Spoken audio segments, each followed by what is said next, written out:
জাগুলি থেকে শুরু হচ্ছে ফ্লাইওভার, সোজা এসে পড়ছে কল্যাণী এক্সপ্রেসওয়েতে। আগে আমরা জাগুলি থেকে কাঁপা মোড়ে আসতাম, রাস্তাটা যানজট কিছুটা থাকতো। এখন পশ্চিমবঙ্গ সরকারের এত সুন্দর রাস্তা উপহার দেওয়ার জন্য আমরা প্রথমেই ধন্যবাদ জানাই। 6 লেনের রাস্তা টোটাল, নেই কোনো যানজট, নেই কোনো ক্রসিং, কোনো ইউটার্ন, একবারে টোটালটাই ফ্লাইওভারের ওপর দিয়ে। খুব সুন্দর রাস্তা, পরিষ্কার রাস্তা। রাত্রে আসলে লাইটও জ্বলে, সব হয়ে গেছে, পুরোটাই কমপ্লিট। একদম জাগুলি থেকে এসে এই ফ্লাইওভারে উঠে পড়লে পুরোটাই ফ্লাইওভার দিয়ে এসে একদম কল্যাণী এক্সপ্রেসওয়েতে মিশছে।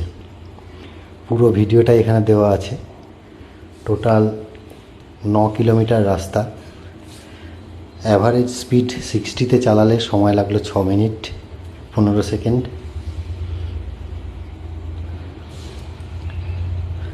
প্রায় কলকাতায় যে আমরা মা ফ্লাইওভারে দেখেছি, সেই মা ফ্লাইওভারের মতোই পুরোটাই ফ্লাইওভার। এই সেই মথুরা বিলের ওপর দিয়ে ক্রস করে পুরোটাই ফ্লাইওভার। দেখুন, একদম সোজা চলে যাবে, গিয়ে আমরা মিশবো কল্যাণী এক্সপ্রেসওয়েতে। তবে একটু সতর্ক থাকতে হবে, কারণ কল্যাণী এক্সপ্রেসওয়ে থেকে যদি আমরা কলকাতার দিকে আসতে চাই, তাহলে ব্রিজের ওপর থেকে বাঁদিকে সার্ভিস, একদম লেফট লেন ধরে বাঁদিকে নিয়ে নিতে হবে। আর যদি কল্যাণীর দিকে যেতে চাই, তাহলে আমাদের রাইট লেনে থাকতে হবে। মিডিল লেন অথবা রাইট লেনে থাকতে হবে। কিন্তু কলকাতার দিকে আসতে গেলে আমাদের পুরো লেফট লেনেই থাকতে হবে। লেফট লেন থেকে আমাদের রাস্তাটা বাঁদিকে বেঁকে কল্যাণী এক্সপ্রেসওয়েতে মিশে যাবে। আজকে আবহাওয়াটাও খুব সুন্দর ছিল, তাই আমরা ঘুরতে গেছিলাম। একদম পরিষ্কার রাস্তা, একটু যানজট নেই, সময়ের কত কমে গেছে। ধন্যবাদ পশ্চিমবঙ্গ সরকারকে এত সুন্দর রাস্তা উপহার দেওয়ার জন্য। আপনারা ভিডিওটা শেষ পর্যন্ত দেখুন। যাদের কাছে ব্রিজ সম্বন্ধে, এই কাঁপা মোড় দিয়ে অনেকেই ব্রিজের তলা দিয়ে চলে যান, অনেকেই অনেক রকম ধারণা, অনেক রকম মন্তব্য থাকে, কিভাবে গেছে। কেউ বলে এটা এমসের রাস্তা, একদম এমসে গিয়ে মিশেছে, কিন্তু ব্যাপারটা আসলে সেরকম নয়। কাঁপা জাগুলি যে রোডটা ছিল, সেই রোডে গিয়েই এই রাস্তাটা মিশবে। আবার জাগুলির দিক থেকে আসার সময় জাগুলি মোড়ের থেকে আরেকটু এগিয়ে এসে এই ফ্লাইওভার শুরু হবে এবং কল্যাণী এক্সপ্রেসওয়েতে এসে মিশবে। এটাই হচ্ছে আসল ঘটনা। বাকি অনেকের মনে অনেক ধারণা, অনেক মন্তব্যই অনেকে করেছে, ডাইরেক্ট এইমসে যাচ্ছে হ্যান ত্যান, কিন্তু ব্যাপারটা সেরকম নয়। তবে রাস্তাটা হয়ে এইমসে যাওয়ার অনেক সুবিধা হয়েছে, অনেক তাড়াতাড়ি আমরা এইমসে পৌঁছে যেতে পারবো এই রাস্তাটা দিয়ে, সেটা সুবিধা হয়েছে। কিন্তু ডাইরেক্ট এইমসের কোনো ব্যাপার নেই।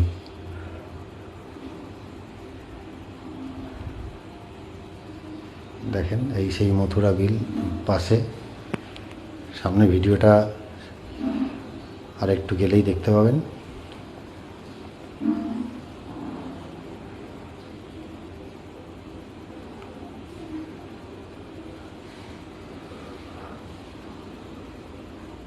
পুরো রাস্তাটাই 6 লেন।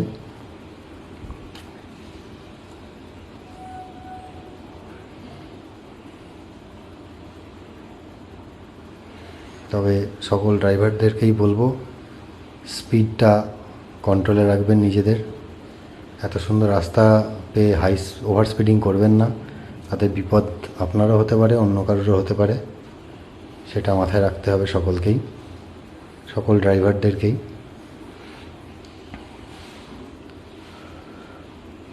এই জায়গাটা তো অসাধারণ লাগে দেখতে, খালি ফ্লাইওভার আর ফ্লাইওভার। একটা মাথার ওপর দিয়ে বেরিয়ে যাচ্ছে, নিচে দিয়ে একটা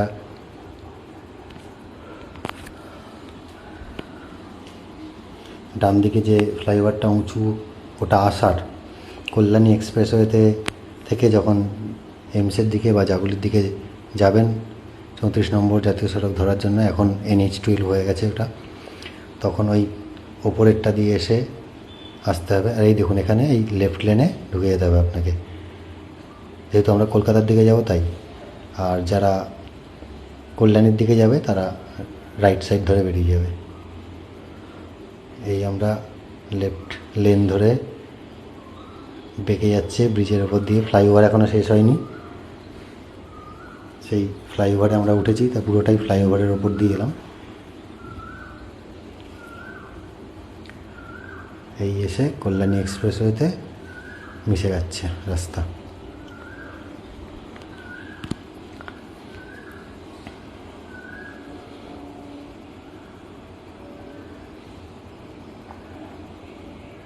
এই র্যাম্প রোড শেষ, ওপরে লেখা ছিল, এই মিশে গেলাম কল্যাণী এক্সপ্রেসওয়েতে। ধন্যবাদ পশ্চিমবঙ্গ সরকারকে আবার এত সুন্দর রাস্তা উপহার দেওয়ার জন্য।